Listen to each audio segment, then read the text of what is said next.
আজকে দিনটা খুবই অসাধারণ, কারণ আজকে পৌঁছে গেছি আহমেদাবাদ। ওখানে ভারত সেবাশ্রম সঙ্গে আজকে আমাদের ওখানে রুম পেয়েছি। আর যদিও একটা খুব ভালো কথা হলো, রুমটা খুবই কম, সস্তা অনেক, কারণ অনলি 600 রুপিস একটা রুম। ভালো রুম, অ্যাটাচ বাথরুম।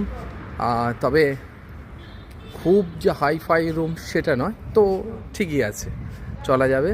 তো এখানে এসে মহারাজকে বলেছিলাম আমাদের দুপুরের আর কি খাওয়া দাওয়া উনি ব্যবস্থা করতে পারেননি, বলেছে সন্ধে হবে।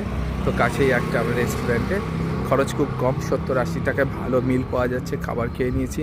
দেখছেন এখন পৌঁছে গেছি ভারত সেবাশ্রম সঙ্গের এই যে আশ্রম।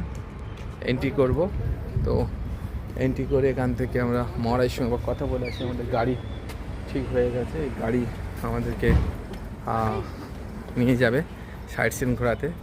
আর দেখা পাচ্ছেন রৌদ্রের কেমন মানে তেজ আছে।